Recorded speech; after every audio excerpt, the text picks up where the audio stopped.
Squid Game berhasil menjadi salah satu tontonan yang menarik banyak minat. Bagi para pencinta serial, Squid Game bisa menjadi salah satu pilihan yang tepat. Pasca rilis, Squid Game langsung viral di media sosial termasuk Twitter. Bahkan pada 18 September 2021, Squid Game memuncaki tagar trending. Selain itu, Squid Game juga berhasil bertengger di peringkat atas harian Netflix di sejumlah negara. Serial ini menceritakan 456 pemain yang berkompetisi di survival game. Pemeran utama drakor ini adalah seorang laki-laki miskin yang banyak hutang bernama Ki-hon. Pada ending Squid Game di episode 9, ada 3 teka-teki yang belum terpecahkan. Para penonton dibuat bertanya-tanya, apa mungkin Squid Game season 1 ini akan dilanjutkan ke season 2? Keseruan Squid Game membuat penonton ikut dalam ketegangannya.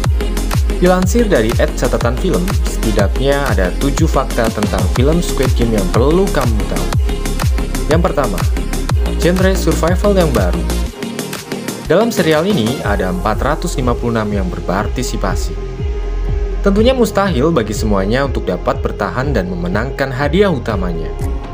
Namun, penantian untuk mengetahui siapa yang akan mati berikutnya dan bagaimana mereka akan mati menjadikan serial ini sebagai sebuah cerita yang penuh dengan ketegangan dan horor. Hal unik dari film Squid Game adalah kisah yang menyoroti sisi kelam dari manusia. 2. Menyoroti masalah kapitalisme. Walau sekilas memiliki plot yang sederhana, sebenarnya serial ini seakan sebuah perumpamaan yang cerdas mengenai manusia. Di balik serial ini, sutradara menunjukkan sebuah ironi, di mana niat baik kapitalisme yang ingin membantu menyejahterakan hidup seseorang sebenarnya bisa menciptakan sebuah persaingan yang brutal dan dapat mencelakai seseorang. 3. Teka-teki yang memicu adrenalin. Squid Game menampilkan berbagai permainan tradisional anak-anak Korea, seperti lampu merah, lampu hijau yang bisa kamu simak saat trailernya rilis. Para peserta pun harus berpartisipasi dalam permainan anak-anak ini demi bertahan hidup. Hasil kekalahan yang mematikan nyatanya sangat kontras dengan kepolosan dan keceriaan yang pernah mereka rasakan saat masih kecil. 4. Kreator dan para pemain yang hebat. Squid Game digarap oleh sutradara Hwang Dong-hyuk. Ia dikenal dengan berbagai filmnya yang memenangkan berbagai penghargaan, seperti Silence tahun 2011, Miss Granny tahun 2014, dan The Fortress tahun 2017. Selain sutradaranya yang hebat, Squid Game juga menampilkan 2 pemeran utama yang kuat, yaitu Lee Jung Jae dan Park Hae Zo. 5.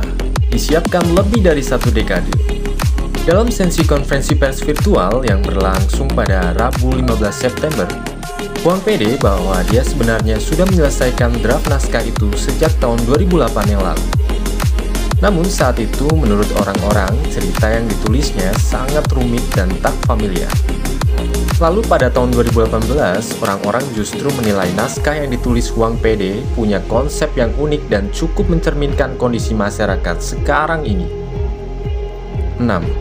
Para karakter dari berbagai latar belakang. Setiap peserta memiliki masalah hidupnya masing-masing yang akhirnya menuntun mereka ke dalam permainan yang berbahaya ini.